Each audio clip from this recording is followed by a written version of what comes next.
গতকাল আমাদের নজর ছিল সুপ্রিম কোর্টের দিকে। সুপ্রিম কোর্টে ডিএ মামলায় বড় ধাক্কা রাজ্য সরকারের। লক্ষ লক্ষ সরকারি কর্মী ও অবসরপ্রাপ্ত সরকারি কর্মীদের নৈতিক জয় হলো। ডিএ আইনি অধিকার স্বীকৃতি দিয়ে জানিয়ে দিল সুপ্রিম কোর্ট। বকেয়া ডিএর 100% দিতে হবে নির্দেশ সুপ্রিম কোর্টের। এখনই বকেয়া ডিএর 25% দিয়ে দিতে হবে নির্দেশ দিয়েছে সুপ্রিম কোর্ট। বাকি 75% বকেয়া দিয়ে দিতে হবে ধাপে ধাপে। বাকি 75% বকেয়া দিয়ে কবে কত ভাগে দিতে হবে 6 মার্চের মধ্যে ঠিক করবে কমিটি। বাকি 75% ডিএ নিয়ে সিদ্ধান্ত নিতে 4 সদস্যের কমিটি গঠন করতে নির্দেশ দিয়েছে সুপ্রিম কোর্ট। এই নির্দেশ দিয়েছে বিচারপতি সঞ্জয় করোল এবং বিচারপতি প্রশান্ত কুমার মিশ্রর বেঞ্চ।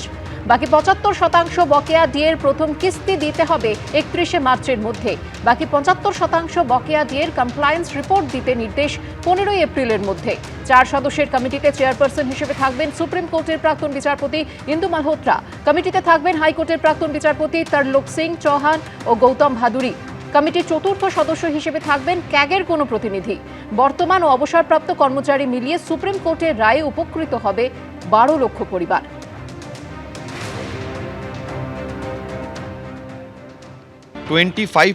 যে ডিএটা দেওয়ার যে ইন্ট্রিম অর্ডার সুপ্রিম কোর্ট দিয়েছিল সেটা 6 মার্চের মধ্যে কার্যকর করতে হবে রাজ্য সরকারকে।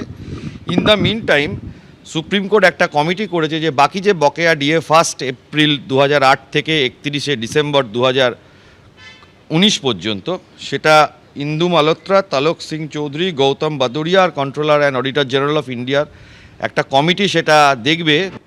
সুপ্রিম কোর্টের রায় সামনে আসার পর স্বাভাবিকভাবেই উচ্ছ্বসিত সরকারি কর্মচারী পরিষদ। ঐতিহাসিক রায়, ঐতিহাসিক জয় হলো যারা এতদিন ধরে আন্দোলন করে আসছিলেন। ঐতিহাসিক রায়, সরকারি কর্মচারী, শিক্ষক, শিক্ষাকর্মী, পেনশনভোগী, অন্যান্য ডিএ প্রাপকদের ঐতিহাসিক জয় হলো। মাননীয় মুখ্যমন্ত্রী আগের বার যেভাবে 25%কে না দেওয়ার সাহস দেখিয়েছেন, এবার যেন আগুন নিয়ে খেলবেন না।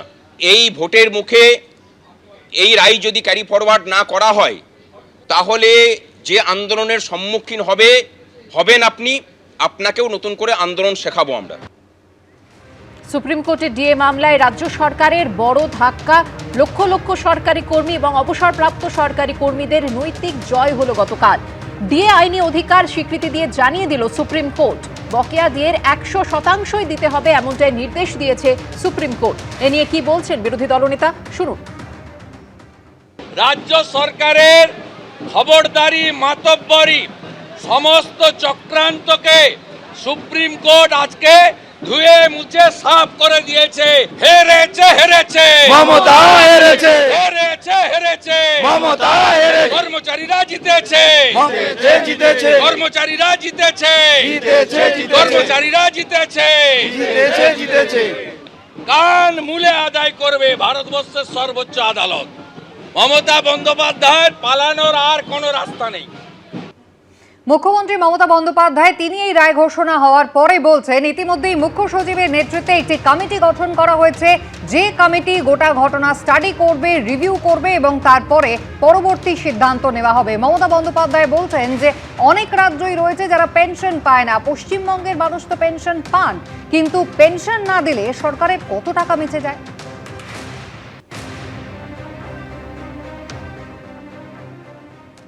আমরা অলরেডি একটা নেক্সট কোর্স অফ অ্যাকশনের জন্য একটা কমিটি তৈরি করেছি চিফ সেক্রেটারির নেতৃত্বে। তারা এটাকে স্টাডি করবে, রিভিউ করবে।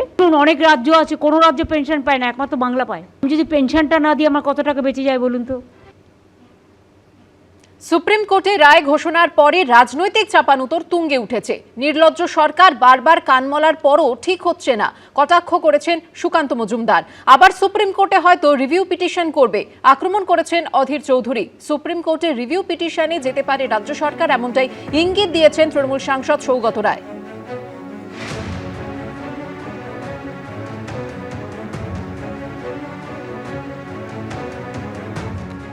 আবার দেখুন এই ডিএ দিতে কত সে কায়দা কানুন করবে।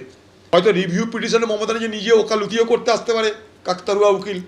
কালকে সুপ্রিম কোর্টে এসে নাটক দেখলেন একটা, যেখানে আইনি কোনো কথা নেই, সঙ্গে 4-5 জনকে নিয়ে গেছে কোটি কোটি টাকা ব্যয় করে, তাদেরকে দিয়ে না বলে নিজে বলতে গেল। লোককে দেখাতে হবে আমি কত কি পারি। এখন তো শেষ হয়নি, সুপ্রিম কোর্টে ডিভিশন পিটিশনে যেতে পারে রাজ্য সরকার। একবারে বললেই তো সব দেওয়া সম্ভব হয় না। রাজ্যের আর্থিক অবস্থার কোথাও ভাবতে হবে। এরকম নির্লজ্জ সরকার আমরা দেখিনি আগে। এতবার কান মলে দিচ্ছে আদালত, কখনো হাইকোর্ট দিচ্ছে, কখনো সুপ্রিম কোর্ট দিচ্ছে। কান মলার পরেও দেখি ঠিক হচ্ছে না, শুধরোচ্ছে না কোনো রকম।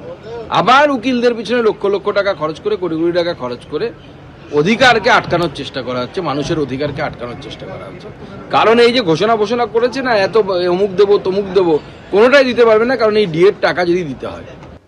ডিএ মামলায় রায় ঘোষণা করল সুপ্রিম কোর্ট, যেখানে স্পষ্ট জানিয়ে দেওয়া হলো 2008 থেকে 2019 পর্যন্ত বকেয়া ডিএর 100% দিতে হবে রাজ্য সরকারি কর্মচারীদের, যার মধ্যে 25% অবিলম্বে রাজ্য সরকারকে মিটিয়ে দিতে হবে।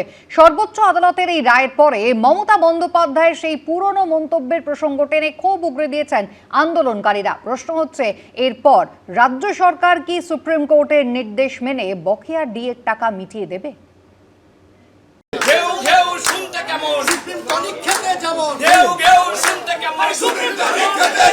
ডিএ দয়ার দান নাকি রাজ্য সরকারি কর্মীদের অধিকার, এই নিয়ে বছরের পর বছর চলেছে আইনি লড়াই। অবশেষে বৃহস্পতিবার একেবারে সুপ্রিম কোর্টে নির্দেশ দিল বকেয়া ডিএর পুরোটাই দিতে হবে রাজ্য সরকারকে, অবিলম্বে মেটাতে হবে 25%। এই রায়ে জয় দেখছেন আন্দোলনকারী সরকারি কর্মীরা। সেই সঙ্গে মমতা বন্দ্যোপাধ্যায়ের পুরনো মন্তব্যের প্রসঙ্গ টেনে ক্ষোভ উগরে দিয়েছেন তারা।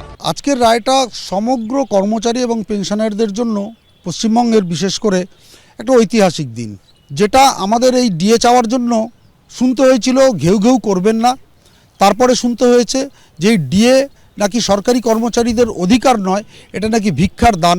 সেই যে একটা কালিমা আমাদের গায়ে লেগেছিল, এটা নাকি আমরা ভিক্ষা চাইছি বা আমরা ঘেউ ঘেউ করছি, তার থেকে আমরা আজকে মুক্তি পেয়েছি। এটা আমাদের বিরাট বড় পাওনা। 2017 ফেব্রুয়ারি মাসে স্টেট অ্যাডমিনিস্ট্রেটিভ ট্রাইব্যুনাল বা স্যাট রায় দেয় ডিএ দয়ার দান, তা দেওয়া বা না দেওয়া রাজ্য সরকারের ইচ্ছার উপর নির্ভর করে। সেই রায়কে চ্যালেঞ্জ করে 30শে মার্চ কলকাতা হাইকোর্টে দ্বারস্থ হয় সরকারি কর্মচারীদের সংগঠন। ওই বছরেরই 7ই সেপ্টেম্বর রাজ্য সরকারি কর্মচারীদের জন্য 15% মহার্ঘ ভাতা ঘোষণা করেন মুখ্যমন্ত্রী। তারপরই তার মুখে শোনা যায় এই মন্তব্য। এবারের জানুয়ারি মাসে আমি আপনাদের জন্য অ্যারেঞ্জ করতে পেরেছি বলে এবার আপনারা 15% ডিএ বাড়বে। ঘেউ ঘেউ ফেউ ফেউ করে লাভ নেই, আমি ঘেউ ঘেউ ফেউ ফেউকে ভয় পাই না, আমি জানি কোথায় কি করতে হবে। বৃহস্পতিবার সুপ্রিম কোর্টের রায়ের পর সেই মন্তব্যের রেশ টেনে স্লোগান তোলেন আন্দোলনকারী কর্মীদের একাংশ।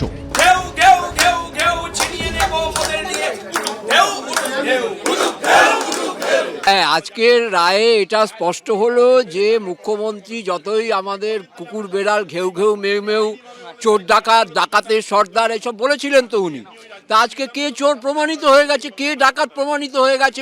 আজকে সুপ্রিম কোর্টের রায় প্রমাণ হয়ে গেল যে উনি লুটেরা, উনি ডাকাত, উনি নিজে চোর। সুপ্রিম কোর্ট আজকেই জানিয়ে দিয়েছে যে ডিএটা মানে কোনো দয়ার দান নয়, কারোর দয়ার মানে অপেক্ষা নয়, এটা কিন্তু অধিকারের মধ্যে পড়ে, আইন স্বীকৃত অধিকারের মধ্যে পড়ে। সেই আইন স্বীকৃত অধিকারের জায়গাটাতে 40-এর মধ্যে 4 দেওয়াটা কোনো কৃতিত্বের বা গৌরবের কিছু নয়। আমরা মনে করি যে রাজ্য সরকারের যে হীন মানসিকতা তারই বহিঃপ্রকাশ ঘটেছে এর মধ্যে দিয়ে। শেষ অবধি রাজ্য সরকারি কর্মীরা কি বকেয়া ডিএর টাকা পাবেন, সেটা এখন যথার্থভাবেই লাখ টাকার প্রশ্ন। ব্রতদীপ ভট্টাচার্য, এবিপি আনন্দ। এবিপি আনন্দ, এগিয়ে থাকে, এগিয়ে রাখে।